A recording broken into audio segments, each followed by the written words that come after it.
Hello and welcome to the Rewind, where we dive into the making and legacy of various films from cult classics to award-winning masterpieces. Today's movie is The Perfect Weapon, the 1991 action film that stars Jeff Speakman as a young man who is trained in the martial art of American Kenpo and takes his fight against the Korean mafia in Los Angeles. This was a movie that was a modest hit when it came out in 1991 in the theaters, became an even bigger hit on cable and on video as well. And it was a movie that was supposed to launch the career of Jeff Speakman, but because of reasons out of his control, it's something that just didn't happen, which was a shame because he shows so much potential in this film. One of the best fight movies, I think, of the 90s, especially the whole American Kenpo thing that he brought to the screen. No one was really seeing that before. It's an interesting movie to talk about. And today to talk about it with me is Mr. Bren Foster. He is a filmmaker, actor, martial artist. He's the directorial debut, Life After Fighting, is online now. I have the links for everyone to check out. And later this next week, it's going to be March 12th. We're going to have Mexicali, which is his latest film that's come out. So it's going to be that's written by Jesse V. Johnson, who's one of the great kind of like action writer directors out there that I think. And then later on, April 10, you have another Bren Foster film in Beast, this time in a villainous role. You know, you're playing the villain when you peroxide your hair and you're going up against Daniel McPherson. That's a movie that also co-stars Russell Crowe. It's co-written by Russell Crowe as well. So we got the double deuce of Bren Foster coming up. And today, Bren, I'm so happy you're joining me today to talk all things, The Perfect Weapon. Thank you so much for joining me. No, my pleasure, man. Thanks for having me. So let's just begin first, just talk about your films that are coming out, just real quick, because I want people to know that Brent Foster is coming to the screen and you're going to bring the Fist of Fury here. Life After Fighting, I think, was such a pivotal movie for your career. I mean, not only as a filmmaker but also as an action star. I think it really did put you on a map in a lot of people. Mexicali, which is coming out next week. I think it's is it Lucas LaFontaine who directed that one? Yeah, Luc Lafontaine directed and, Yep. and Jesse V. Johnson wrote it. Yeah. Yeah. And Luke LaFontaine was the stunt double for Scott Adkins for a lot of his films, wasn't he? I don't know about stunt double, but he was stunt coordinator. Stunt coordinator. Cool, Yeah, cool. yeah. So he's directing it. So then we can definitely find out that we're definitely going to see some really awesome martial arts sequences in that film, I Yeah, we got some think. good martial arts, a lot of gun action too, and there's a really good story in there as well. And fortunately, Tanya Raimondi was cast opposite me that as the lead female. So there was a good dynamic between us because she's such a great actress. But I think Mexicali, um, it's a cut above the average today's average action movies. I think it's done really well. The action is pretty hardcore, so I think all the audience members are going to be pleasantly surprised. And then in Beast, April 10, you're going up against Daniel McPherson. He kind of plays a family man. He has to get back into the cage. And then you're kind of like the big, kind of like baddie. You're like the champion. You're like the big dog he has to go up against. Russell Crowe plays the trainer of Daniel McPherson in this movie. He also co-wrote the film. I think Luke Hemsworth's in the movie as well. It's Yep. got a really stacked cast. This one, like I said, a little different in regards to the Brent Foster experience we have on screen. We always see as kind of like the hero, kind of humble and stuff. The character you play in this one, much more cocky, kind of much more kind of like has more of the ego to back up, and he has the fist to back it up. I'm sure it would have been a pleasure for you to have played a character like that in this movie that's coming up. Yeah, it was good. It was good. I mean, when I came on board the project, my one stipulation was that I coordinate the fight scenes Hmm. for myself, and then that turned into me coordinating the fight scenes for the whole movie for the two big fights. So the two major fights in the movie, I'm in both of them. But you know that was Beast was a good experience. It was I was able to kind of push out into a different character, kind of transform myself with that lovely blonde hair, and bulk up a little bit and really go for it. And there was a little bit of trepidation going into it because the people I were doing the fight scenes with weren't necessarily full on martial artists. Not that that makes a difference sometimes. Sometimes people you just train in screen fighting can move better than a fighter because just a fighter can be a little bit too stiff sometimes. But Daniel really stepped up and he did a lot of it himself. And for someone who was not a martial artist prior to this, he had a couple of years training leading into this. but he did really well. I'm not saying he's Bruce Lee level or anything, but as an actor during the training, he did exceptionally well, and he wasn't afraid to get down and dirty and get rough and take a few shots and stuff. He was more than willing, so got a lot of respect for Dan.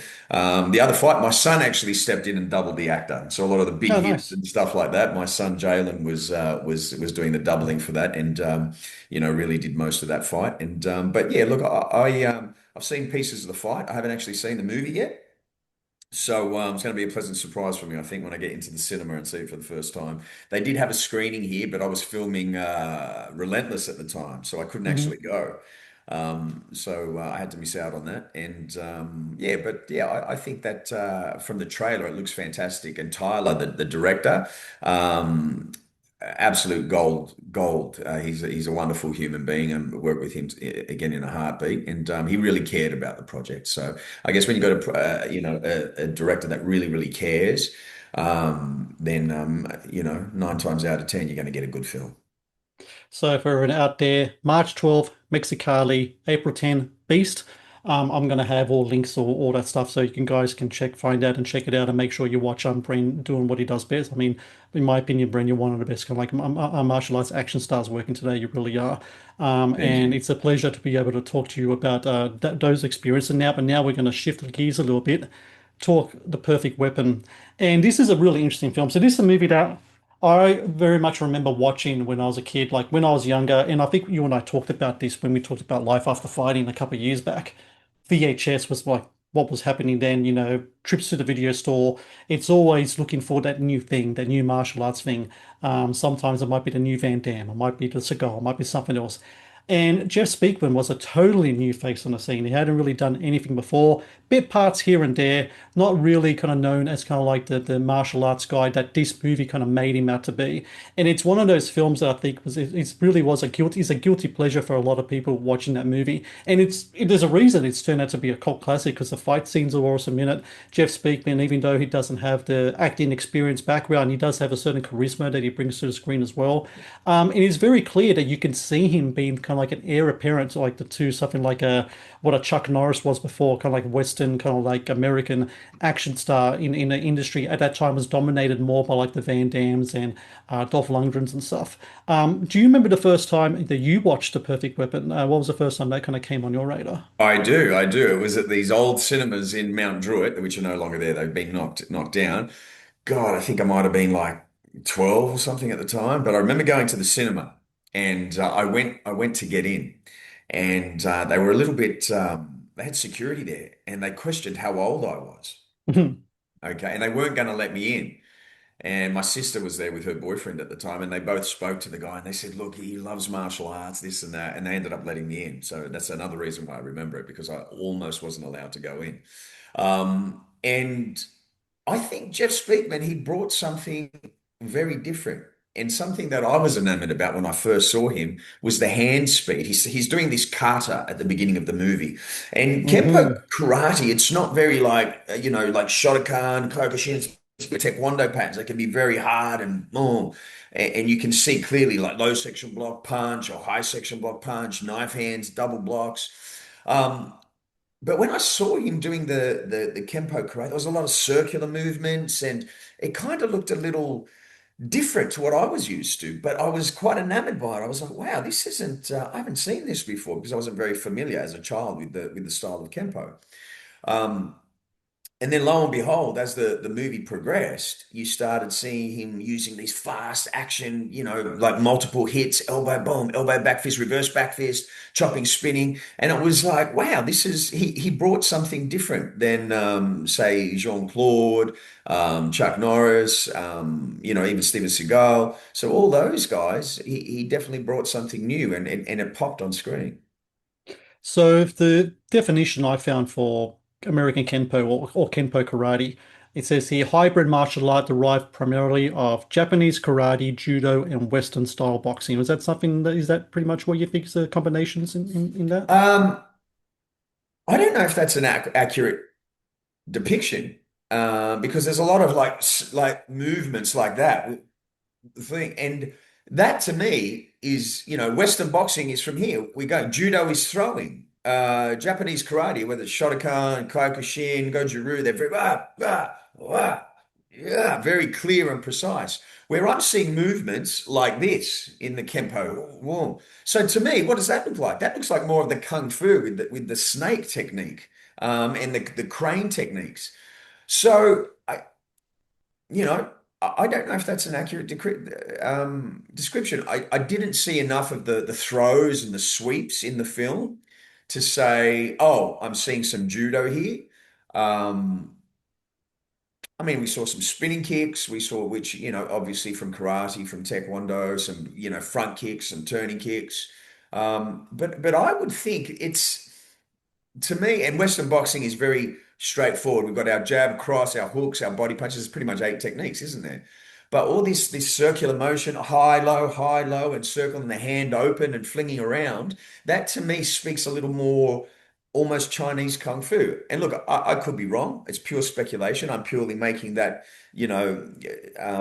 point from what I see visually. But you have to look at it and look at especially when he's performing the kata in the beginning. It's quite different. It's flowy. It moves. There's a lot of circular motions. It moves from side to side, up, down. The hand's loose. Where a lot of karate styles, the hand is tight. It's really hard.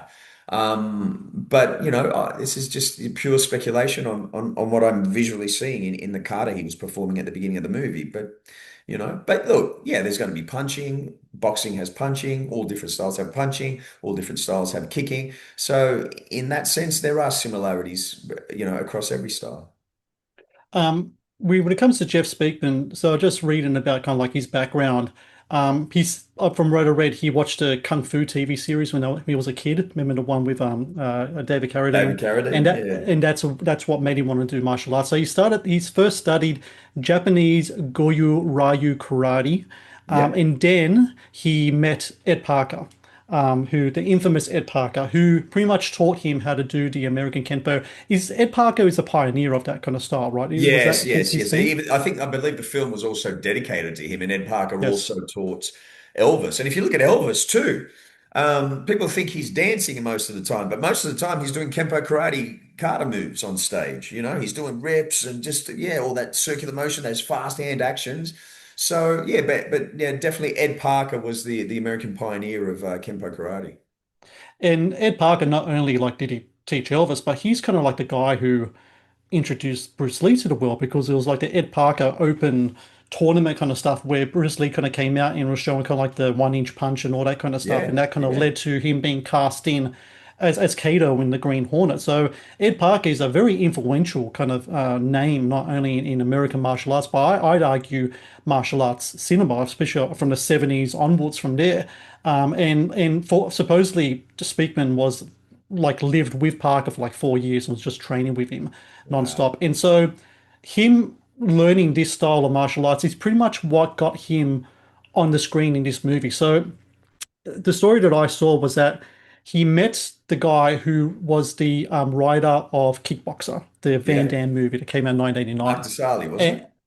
no, Mark DeSali was the producer, Producer, right? who Okay. will go on to direct this film. He met the writer first, and he convinced the writer. He said, "Look, you guys, you got to see, what I can do. I think I can do something on the screen." And he showed him like kind of like the Carter stuff, like he did, maybe not with the snap song in the background like he does in the movie, but he kind of showed him all the stuff. And so the writer introduced him to Mark DeSali, who at that time he produced 3 films. So these are the 3 films: Bloodsport, Yeah. Kickboxer, Death Warrant. So he pretty much brought Van Damme to like Uh, to the fore, yeah, yeah, And this was going to be Perfect Weapon was his directorial debut and the only film he would direct as well. This would be the yeah, only one. So he's like, this is awesome. And supposedly Mark DeSali said that Jeff Speakman also auditioned for Kickboxer back in the day as well. He didn't get the role, of course, but it was someone who kind of remembered. So that whole kind of Kempo style was like, man, we got to get this on screen. yeah, So because Mark DeSali had that in, especially Death Warrant was like distributed by Paramount Pictures, he knew people at Paramount, and he got them to go down to see Jeff do his thing, and they were just enamored with him. This is it. This is our new star. We want to get him up there. Something you got to keep in mind here for later, though. So Speakman signs a three-picture deal with Dasali, Right. not with Paramount, but with Dasali. So wherever Dasali goes, Speakman goes. So just keep that in Wow. mind Yeah. there for later. And so they pretty much developed this film around him. The whole purpose of The Perfect Weapon was to get this guy on screen to show his kind of stuff. And I can't help but notice a little bit of parallel here. I know before you did fight science, you were acting, you done stuff before, Yeah. but to me there was like your career pre and post that. I think what Fight Science really the technique, the speed, the power that you showed in those episodes of Fight Science, I think it really like showed people, hey, this guy we got to get on screen as a kind of like a martial arts guy. Am I right in assuming that Fight Science was really like your avenue into action cinema? Like I know you did stuff before that, but this is like your avenue into leading man action cinema stuff, where actually roles were kind of being written for you, and you were able to do your stuff on screen. Um, my career in film took a funny path, Matt. I mean, I did fight science and whatnot, and fight science got me over to the United States and got me a working visa. But then shortly after that, I ended up on a soap opera, Days of Our Lives. Mm, Um, and going to university for acting and being a classically trained actor and listening to the people around me, I got it in my head that, oh, if I go down that path of just action and stuff, I'll be stereotyped and I won't be considered a real actor. And unfortunately, I let that seep into my head. So I kind of steered away from a lot of action stuff, even after Fight Science, even though it got me a lot of notoriety. And as I said, was trying to just do more of the acting stuff. But now I'm running towards the action stuff because I feel like I should have embraced it a lot earlier, but I didn't. But no regrets. But yeah, so it wasn't like that for me, I guess. Even when I did the last ship, I was cast as an actor. I went to Warner Brothers, had one audition, they called me back the next week, had another audition, and then I got the role. But even Stephen Kane, I remember, I was just saying this the other night to someone. He asked me, he goes, "Oh, Bren, do you?" And he makes the karate thing with his hands. He goes, "Do you do any fighting?" And I started laughing because I thought he knew. And he goes, "No, mm. why are you laughing?" I go, "Oh, sorry, Steve. Are you serious?" He goes, "Yeah. Do you do any fighting?"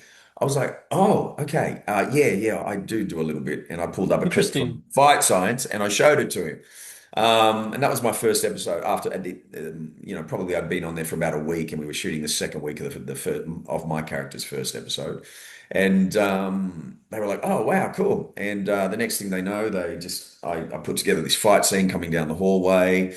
Turned out really good. And then periodically through the season of The Last Ship, they throw some, action and martial arts my way. And that was a bit of a unique thing that the character of Wolf Taylor had. Um, and then even I did a couple of movies with Seagal, and then kind of went in a different direction into some sci-fi films and whatnot. But and then the action stuff that was coming my way, Matt. Well, I'm not sure if we talked about this last time we spoke, but there Yep. was something a little missing in them. Um, and and then I always found with a lot of the jobs I had to navigate around some stunt coordinators or some other people. And, sometimes they'd ask to do stuff in fight stuff that and it's just subjective. It's just an opinion. I mean, I didn't feel like it was that great. Um, so all in all, after the years and whatnot, getting scripts that weren't the greatest and a little bit of frustration in not always doing do things the best that I felt were the best way possible. That's what gave birth to Life After Fighting. And there was nothing holding me back, no inhibitions, no one I had to navigate around. It was just, let's go, put all your heart and soul into all your moves and completely invest in it, heart and soul. And then, it kind of paid off because the response we got from Life After Fighting was amazing. And now that's, with some great results in Germany. We teamed up with Spirit Media, Petra, Nico, and Andreas, some wonderful human beings over in Germany. And, from there we've moved into Relentless, which I think is, in terms of just a dramatic piece alone is very, very strong. And then the martial arts is insane, and we've got this criminal underworld story. So I'm hoping, and ultimately the audience is going to decide what they think of Relentless. But just rest assured, there was just as much, if not more, effort put into that as we did to Life After Fighting. The Matt's Movie Reviews YouTube channel is brought to you by TeePublic. TeePublic is the world's largest marketplace for independent creators to sell their work on the highest quality merchandise. With over 1.2 million designs, TeePublic is sure to have something you love. When it comes to action choreography, especially in a martial arts film, are there certain martial arts styles that transfer better to screen than others? So for this movie, for Perfect Weapon, Ed Parker was supposedly a very kind of hands-on in a way, like a lot of this stuff was kind of happening on screen, and I'm sure there was other people involved in the whole kind of process of it as well. But clearly the producers are looking at what Speakman's doing and are like, this will look great on screen. This will look put butts in seats. This looks wonderful. Then you got other guys. You got like Scott Atkins with his Taekwondo kind of stuff. You got Bruce Lee, of course, with that kind of like his kind of version of Kung Fu and such. Mhm. The Wing Chun kind of thing that they do with a lot of the more operatic kind of Chinese stuff, as Asian martial arts stuff they Yeah. have as well. Those kind of stand out. Are there ones that kind of you think they really work really well on screen as a choreographer? Do you think that kind of just pop more than others though? You know what? I don't think it's the style, Matt. I think it's the person. Right. And with all Scott's acrobatic ability and his kicks, you can get someone who does the same acrobatic stuff and the same kicks, but for somehow they might not have power. They might be what I call a little floaty. It just doesn't look as poetic. Or someone like Bruce Lee, putting his style and the way he executes it, the personality behind it.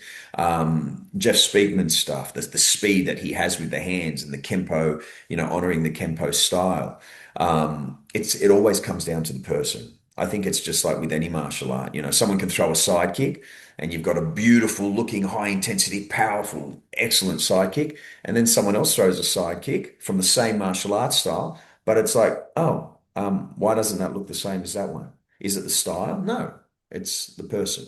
So to me, it always comes down to the person, and what level of martial arts they have trained and the ability they've got to attain that. Because I think we see, like, who would have thought, and I guarantee Wing Chun, like with the short punches and things, but Donnie Yen, Mm. my God, did he make Wing Chun pop on screen? Why? Donnie Yen, exceptional martial artist, exceptional athlete, just he's fast, powerful, technical. Everything he does, the style, it looks fantastic. Now you just pluck someone from a martial arts school and say, all right, he might know the moves, but it doesn't look the same as what it does when Donnie Yen does it. It's just like anything. You can have great martial artists and you can have average martial artists. And it's, a lot of the greats, Jeff Speakman with Kenpo, Donnie Yen, Bruce Lee, Jean-Claude Van Damme, Scott, they're all just they've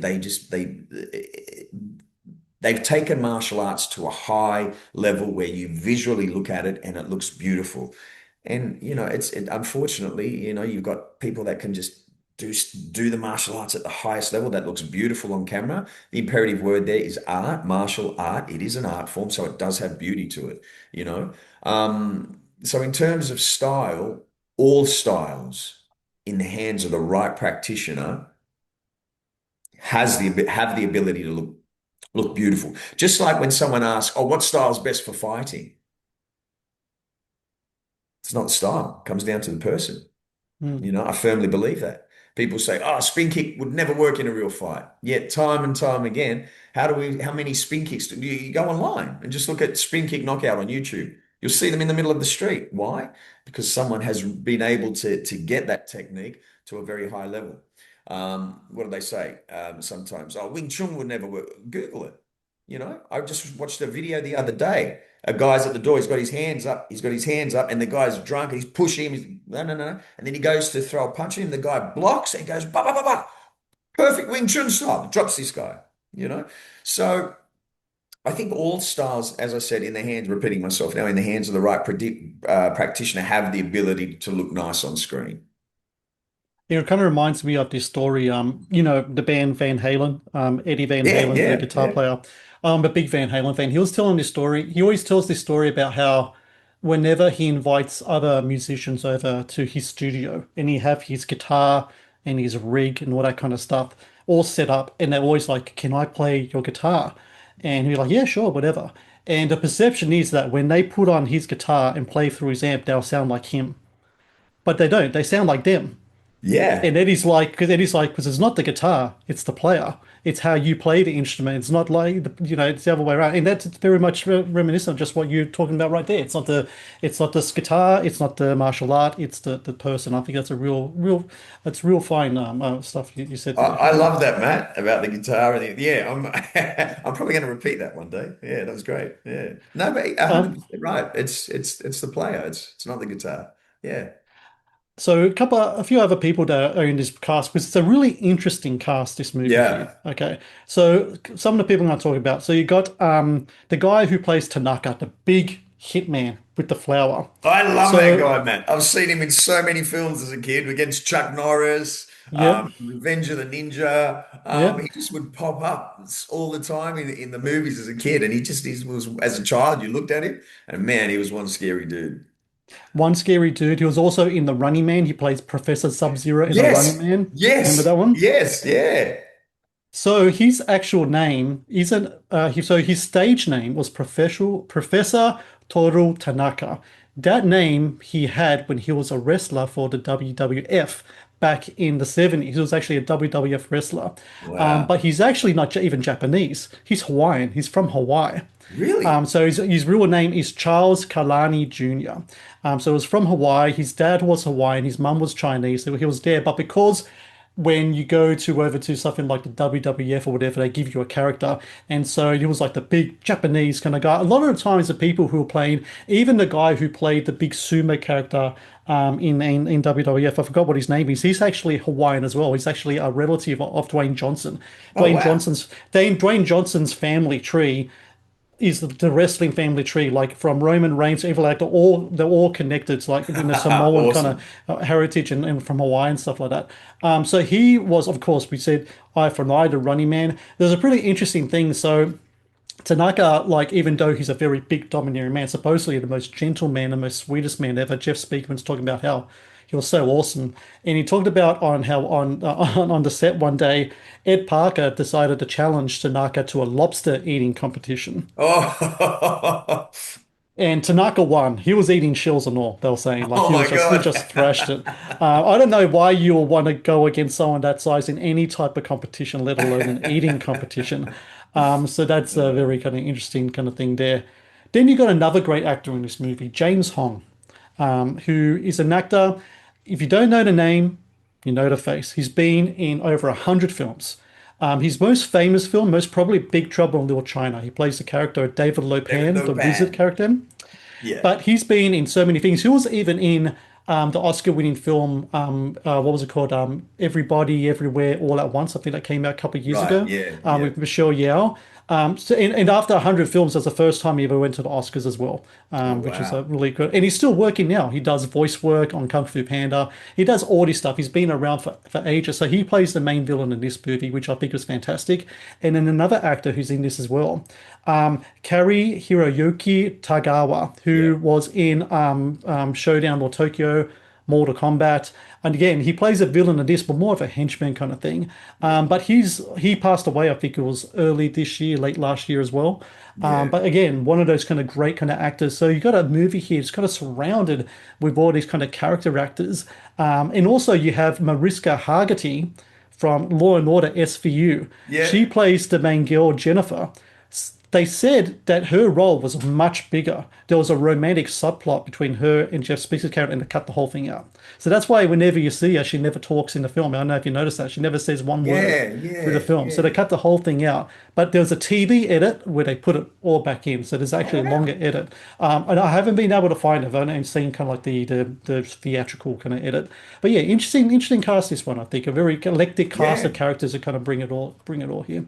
Yeah. Yeah. It's good. And the movie's quite short. I think it's Yes. 86 minutes, isn't it? Yeah. Yeah, Yeah, I'm pretty yeah, it's sure. about Yeah. 86 minutes and whatnot. And yeah, the lady you just yeah from Law and Order, I think Jane Mansfield's daughter. She That's right, was, Marie. yeah, Yeah, that, yeah. yeah. Yeah, it was kind of, I always remembered like we'd see a few moments of her and Master Lowe looking out of the dojo, and Hmm. Jeff was outside and they like connect and he'd walk away and whatnot. And then right at the end, there's a quite a significant moment because she comes and, if I remember correctly, she closes the doors. Yes, to the Now dojo. Yeah. that's a quite a profound moment in a film for someone who, um, just appeared and never, a few places here and there and never actually said anything. But now with what you've just said to me, all these years I never knew that, that it makes total sense. Like that ending with like really focusing on her and Master Lowe and Jeff in the background facing each other and her closing the door on the movie. It makes a lot more sense now knowing that there was a big interaction and another subplot between her and Jeff, but that got cut out. And at 86 minutes, boy, I wish it didn't get cut out, if it went They another could have 10 minutes to easily put include enough all their 15 stuff. minutes. Yeah, 15 minutes, make it an hour and a half or so. Yeah, Perfect 90 minutes, perfect for an action movie. And it's really interesting. It's fascinating to me because all of these movies all these action films that I see, there usually is a romantic side, but you need to have some stakes, which is something that I always talked to you what we talked about with Life After Fighting. yeah, One of the big reasons why I love that film is the stakes that play. There's relationships, and I know that the Jeff Speakman character, there's a relationship with his the reason he goes to Koreatown is because a family friend is killed. He has an estrangement with his father. His brother's a police officer. There's things there going on, but that would have been added an extra little something to it, or I think. absolutely. I couldn't agree more with you. Yeah, I would have liked to have seen that. Like even, yeah, I think relationships are very important. Even in Relentless, the backbone of the whole story is the relationship between Connor and Leah. Connor's the lead actor in Relentless, lead character, and Leah played by Amanda Riggatti, who everyone will know from the TV show The Mentalist. Mhm. But that relationship between two them drives the whole story. It's the core of the whole story. That and also his best friends. But see, I couldn't imagine taking that out. Like, Yeah, if I, it's just it helps us all relate, because most of us, men, women, we're in some type of, intimate relationship with another person. So to a degree, we understand. And then he's got his relationship with his best friend. Most of us do have, best mates. And then he's got children, and there's just such a big relationship dynamic going on. So I think sometimes, well, I personally think, I mean, I haven't seen it, but I think if they left that in, it probably would have strengthened the whole film for Perfect yeah. Weapon. Yeah. Every Rocky needs his Adrian. That's what they Yes, say. yeah, yeah, Yeah. 100% right, Matt. Yeah, that you nailed it. Yeah, that's it. Every Rocky needs his Adrian. Yeah. The Matt's Movie Reviews podcast is brought to you by Amazon Prime Video. One of the best on-demand streaming services available, Amazon Prime Video features exclusive Amazon originals as well as popular movies and TV shows. Watch Amazon Prime Video anytime, anywhere.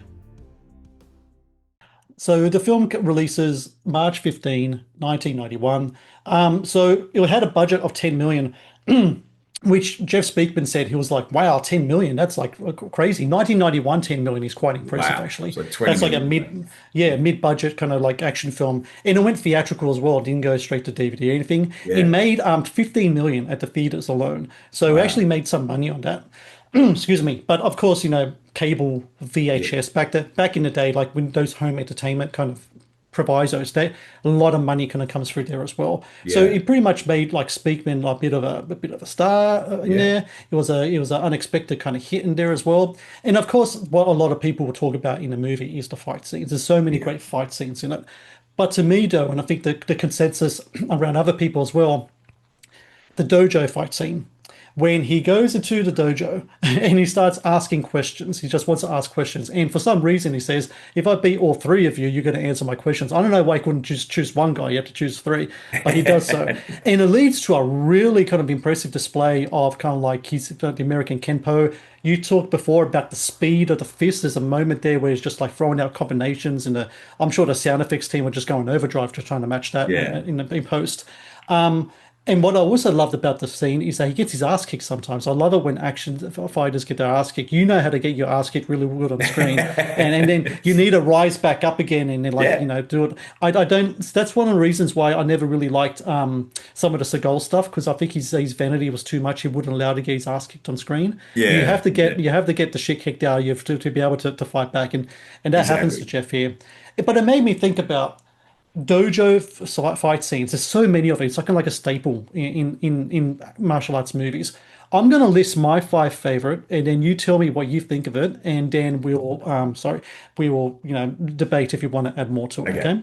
All right. So number five, I'm gonna put yourself Yep. and Eddie Arizola from Life After Fighting. The fight scene, kind of like in the middle of the film, where you take it on the young gun. You want to, you retire from Yeah, fighting. He's yeah. calling you out. He's like, okay, just you and me. Here we are. We're going to go for it. I absolutely love that scene. And what's really cool about it is that it's done in your martial arts academy, elite Yes, martial arts, yeah, right? A lot of your scenes, yeah. especially like the last, I could put the last 40 minutes as well of the movie, where you're just going through your own your martial arts academy and just wiping everyone out. That's number five. Number four. Jeff Speakman looking for answers in a perfect weapon. Number three, something a little out of the box. The virtual dojo in the Matrix, where it's Neo versus Lawrence Fishburne. And then Neo says, I know Kung Fu. And Lawrence Fishburne's like, show me. And why I really like that is the wire work. I like all that kind Yeah, of stuff. And I think it was the first time we saw Keanu. I know he did action films, but we never saw him do martial arts before. yeah, And I think that kind of set the scene for like what he will do with John Wick later on as yeah. well. Number two and number one are very similar because one's a remake of the other. So number two, Fist of Legend. Jet Li versus Billy Chow, the last fight scene at the end where Billy Chow is like a really big Japanese soldier and is taking on Jet Li like a much more smaller character. Yeah, yeah, Got yeah. that scene. But number one for me, my favorite dojo fight scene, Bruce Lee versus the whole dojo in Fist of Fury. He's got the nunchakus. He's wiping everyone out. He's like, it's like everything, anything Bruce Lee. Like, if there's one Bruce Lee scene, you could, if an alien came down to Earth and said to me, show me one I've seen of this Bruce Lee, I'll show him that scene from Fist of Fury because it Yeah. just brings about the choreography, the speed, the nunchaku. I remember watching that and I was making my own nunchakus afterwards, just like I think trying we to all do were, that. Matt. Yeah, I think we all were. and I am and just pretending to do stuff and hitting my knuckles all the time and just ripping my skin apart. But those are my five. Is there anything there that you would take out? Anything you put in as dojo fight scenes? Um, it's not that it's not that it's bad, but I see the one for the Matrix. I would take that out and I'd put do you remember Donnie Yen's one when he Yep, goes to the Japanese to fight for rice? And he goes against all the Japanese guys in the karate uniforms and he's in the, button down Chinese Ip thing. Man. Yeah, Yep, Ip Man.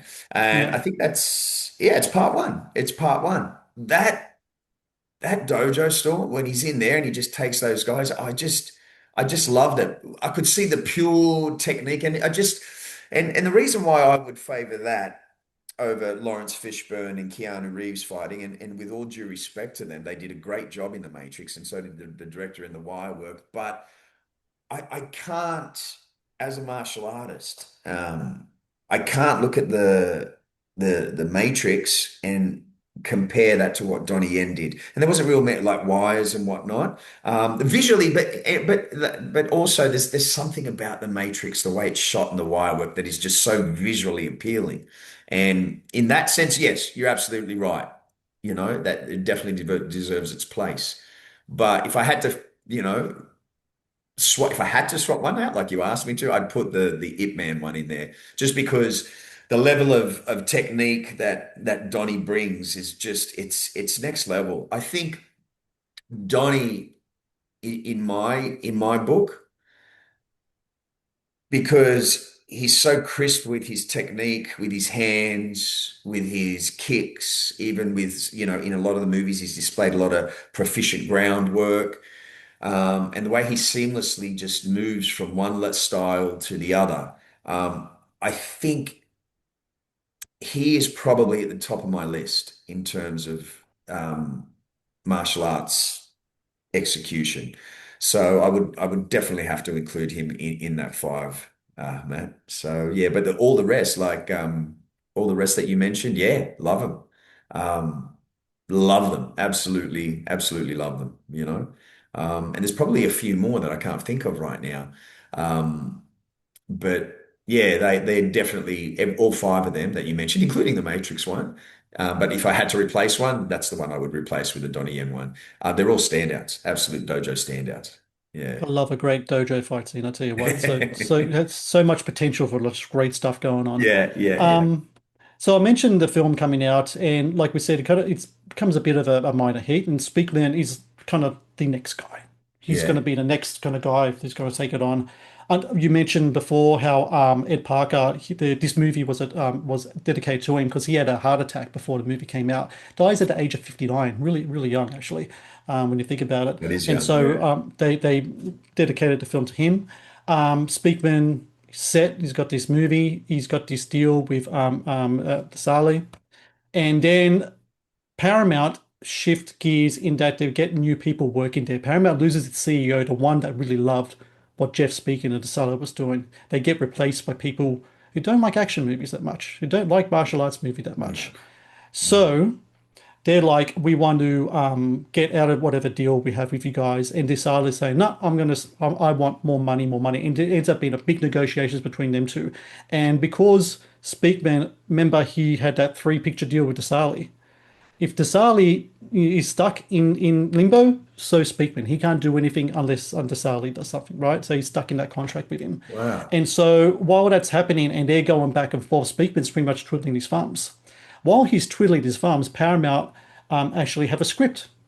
And the script that they had is a really great kind of action movie. It would have been something that really kind of took Speakman to another level.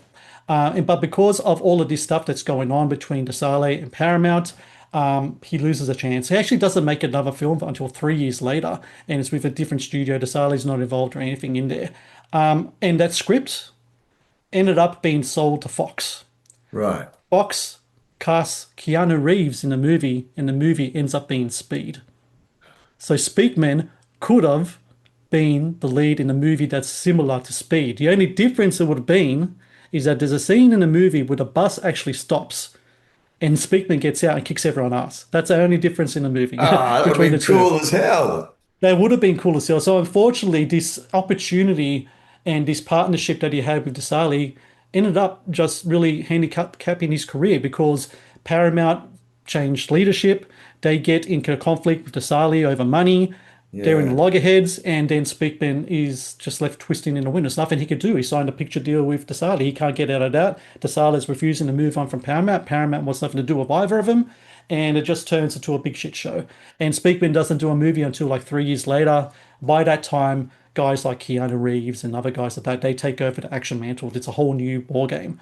wow. Van Damme's not as lucrative. Longren's not as lucrative. Chuck Norris has gone to TV doing the Walker Texas Ranger stuff. Yeah. And we got a new era of action stars, and unfortunately, Jeff Speakman's not a part of it. Isn't that just a fucking horrific thing right there? That is a shame. That is a travesty. That is such a yeah, that is definitely an injustice. Major injustice to him.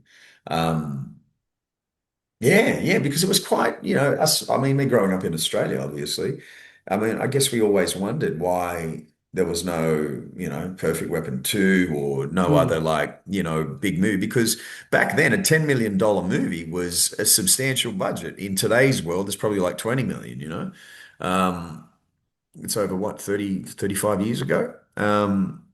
And there was like car chases, there was like really good set design, there was big bar scenes with extras, all dressed in the costume budgets you could see. There was a lot of good stuff in that film. So yeah, I guess we always wondered, and I guess I always did too, especially when you mentioned you wanted to talk about Jeff Speakman's The Perfect Weapon. I went, oh, okay. Yeah, yeah, that'd be interesting to talk about. But yeah, I think the bigger that's awful that we never got to see more of him, but that we never got to see more of his skill on set because that was his first movie. Generally it takes I think even Bruce Lee's best work was definitely well to me Enter the Dragon and Way of the Dragon are the two Mhm. that I like. the most. So I think Jeff Speakman probably would have gotten better as he went along and given us better films too, and been able to, because I think with martial arts choreography for camera, if you do a lot, like a big intensive chunk, the next film you learn from it, you go, all right, how do I make this better? How do I make this better? Yeah, so yeah, look, it's really unfortunate, mate. I would have loved to have seen more movies from him. I mean, he does end up doing movies, but the buzz was gone by then, you know? Mm. And I think the thing that was really great about The Perfect Weapon, that's a film to me that had franchise potential to it. Yeah, absolutely. 100%. Because the character he's playing in this movie, and I was watching it again a couple of days ago, has a lot of kind of Western motifs. He's kind of like the gunslinger. He comes from out of town, the Yeah, stranger yeah, kind of thing. He's kind of like, they actually say to him, he used the perfect weapon because he's been being used as a pawn between all these Korean mafia gangs and alliances and everything. yeah, yeah, And I could imagine like a film franchise where a different movie, he's in a different town, and in a different town after that. Like you just take it on all these things, that would have been absolutely great. And but sometimes like these things can happen, whether it's from business decisions or sometimes even something like an actor passing away, like someone like Brandon Lee, for example, was yeah. at the cusp of superstardom with The Crow. And I always have these debates with my younger brother, who's a big movie fan like I am, where we always say like he would have been the guy in The Matrix, that would have been him, that's the Brandon Lee movie if there ever Yeah. was one, that would have turned into a megastar.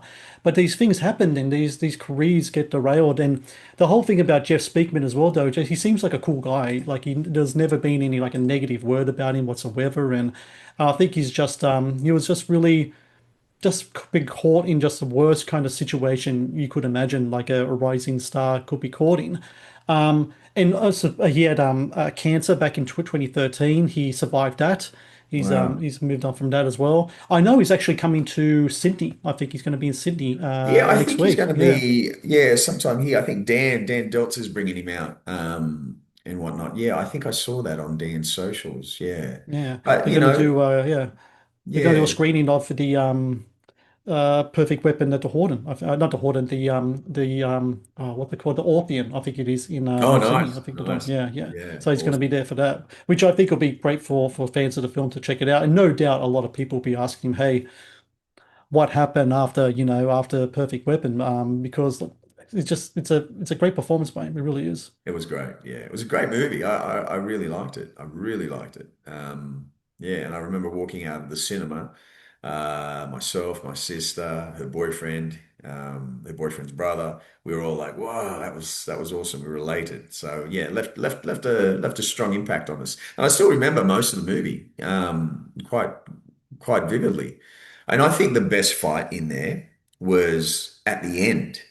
Not when he fights Tanaka, the big guy, Tanaka. He fights. Is that what they call? Was his name in the film? Yeah, but Tanaka. Yep. Tanaka. Yeah, yeah. Mhm.